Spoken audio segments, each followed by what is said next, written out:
दोस्तों, क्या आपने कभी गौर किया है कि Amazon और Flipkart की बिग बिलियन डेज या ग्रेट इंडियन फेस्टिवल सेल में जिन प्रोडक्ट्स को हम डिस्काउंट समझकर खरीदते हैं वो असल में पहले से ही महंगे दिखाकर हमें सस्ता बेचे जाते हैं। कई बार ऑर्डर कंफर्म होने के बाद अचानक कैंसिल हो जाता है, प्रोडक्ट डिलीवर्ड दिखा दिया जाता है लेकिन घर तक आता ही नहीं, और ऊपर से कस्टमर सर्विस का रवैया ऐसा कि बस रिफंड का वादा। यानी जिस सेल का इंतजार हम साल भर करते हैं वो कहीं ना कहीं एक बड़े मनोवैज्ञानिक खेल में बदल चुकी है। लेकिन क्या ये सिर्फ हमारी सोच है या इसके पीछे कोई बड़ी चालाकी छुपी हुई है? नमस्कार साथियों, मैं रिमझिम विश्वकर्मा और आप देख रहे हैं बतंगड़। त्योहारी सीजन में जब Amazon और Flipkart जैसी बड़ी ई कॉमर्स कंपनियां अपनी बिग बिलियन डेज या ग्रेट इंडियन फेस्टिवल सेल का ऐलान करती है तो इनका प्रचार प्रसार ऐसा होता है मानो ये ग्राहकों के लिए साल का सबसे बड़ा अवसर हो, जहां उन्हें भारी डिस्काउंट और कभी ना दोबारा मिलने वाले ऑफर्स मिलेंगे। टीवी वैज्ञानिकों से लेकर सोशल मीडिया और मोबाइल नोटिफिकेशन तक हर जगह उपभोक्ताओं पर यह दबाव डाला जाता है कि अगर अभी नहीं खरीदा तो यह सुनहरा मौका हाथ से निकल जाएगा। लेकिन सोशल मीडिया पर साझा हुए वास्तविक अनुभव और ग्राहकों की शिकायतें एक अलग ही तस्वीर पेश करती है।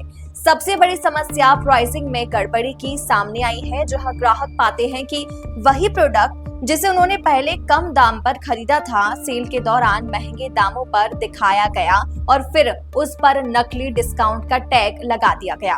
उदाहरण के लिए एक ग्राहक ने बिना किसी ऑफर के 4 महीने पहले ओपन ईयर हेडफोन जो 1950 में उसने खरीदे थे, जबकि वही हेडफोन सेल के दौरान 3499 में लिस्ट किया गया और उस पर 40 से 50% तक का डिस्काउंट दिखाया गया। इससे साफ होता है कि कंपनियां कृत्रिम रूप से कीमतें बढ़ाकर फिर उन्हें घटाकर बड़ा डिस्काउंट दिखाने की मनोवैज्ञानिक चाल चलती है।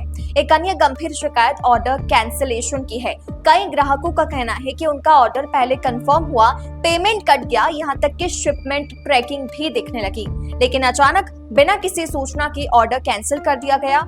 फ्लिपकार्ट की बिग बिलियन डेज 2025 सेल के दौरान आईफोन 14 128 GB का मामला इसका उदाहरण है, जहां शिपमेंट बेंगलुरु से चलकर लखनऊ तक पहुंच गया था, लेकिन उसके बाद अचानक ऑर्डर कैंसिल कर दिया गया और ग्राहक को पैसे भी समय पर रिफंड नहीं मिले। Amazon पर भी एक शिकायत आई जिसमें ग्राहक ने बताया कि प्रोडक्ट उनके पास आया ही नहीं, लेकिन ऐप पर डिलीवर दिखाया गया और जब उन्होंने कस्टमर केयर से संपर्क किया तो सिर्फ रिफंड का आश्वासन मिला। यह उपभोक्ताओं के भरोसे को तोड़ने वाली घटनाएं हैं जिनका असर सीधे इन कंपनियों की साख पर पड़ता है।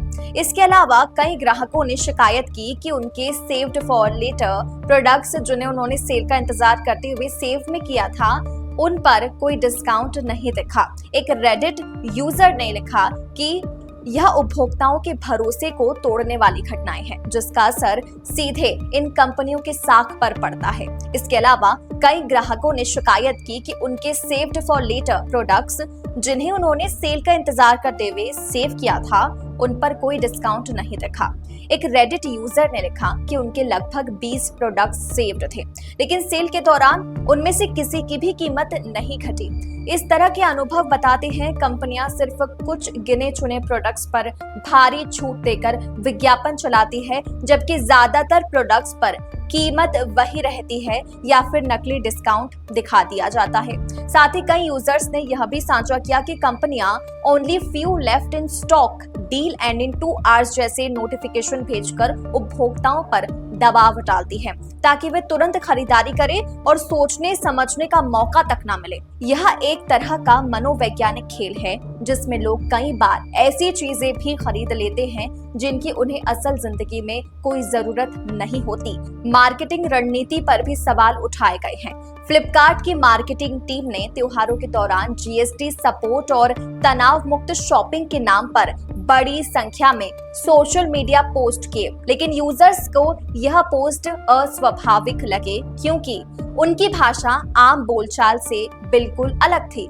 उदाहरण के लिए एक पोस्ट में लिखा था, फ्लिपकार्ट का सक्रिय जीएसटी समर्थन त्योहारी खरीदारी को सरल और तनाव मुक्त बनाता है।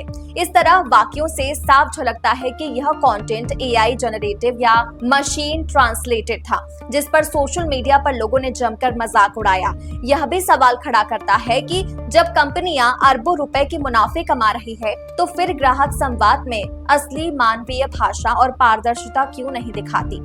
इन शिकायतों और अनुभवों से यह निष्कर्ष निकाला जा सकता है कि ग्राहकों के लिए किसी भी प्रोडक्ट को खरीदने से पहले उसकी प्राइस हिस्ट्री चेक करना बेहद जरूरी है। आज कई ऐसे प्राइस ट्रैकर टूल्स और ब्राउजर एक्सटेंशन मौजूद है, जैसे कीपा या प्राइस ट्रैकर फॉर अमेज़न, जो पिछले महीनों की वास्तविक कीमतें आपको दिखा देते हैं। इससे ग्राहक यह समझ सकते हैं कि छूट वास्तव में है या सिर्फ मार्केटिंग का खेल है।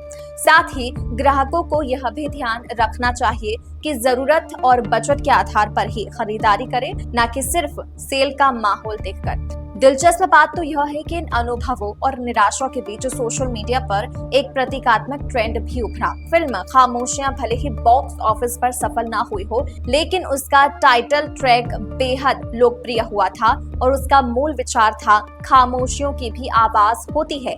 इसी सोच से प्रेरित होकर कई क्रिएटर्स ने बिना साउंड वाली रील्स और शॉर्ट वीडियोस बनानी शुरू की, ताकि यह संदेश दिया जा सके कि कभी कभी खामोशी भी बहुत कुछ कह जाती है। यह ट्रेंड उपभोक्ताओं की नाराजगी और निराशा का सांकेतिक रूप बन गया, जहां लोग बिना कुछ कहे सिर्फ खामोशी के जरिए अपना विरोध दर्ज कराने लगे। इस पूरे परिदृश्य से साफ है कि जहां एक और ई कॉमर्स कंपनियां सेल का शोर मचाकर अपने मुनाफे बढ़ाते हैं, वहीं दूसरी ओर ग्राहकों की खामोश नाराजगी भी धीरे धीरे एक बड़ी आवाज में बदल रही है। वो सच्चाई जो शायद आपको अगली बार खरीदारी से पहले 2 बार सोचने पर मजबूर कर देगी। अगर आप भी इन ई कॉमर्स कंपनियों की सेल में कभी धोखा खा चुके हो, तो कमेंट में अपना अनुभव जरूर शेयर करें और वीडियो को अपने दोस्तों और परिवार के साथ में शेयर कर दें, ताकि अगली बार कोई भी नकली डिस्काउंट के चक्कर में फंसे नहीं। चैनल को सब्सक्राइब करना मत भूलना, क्योंकि यहाँ हम आपको ऐसे ही सच और छुपी हुई कहानियां लाकर दिखाते रहते हैं।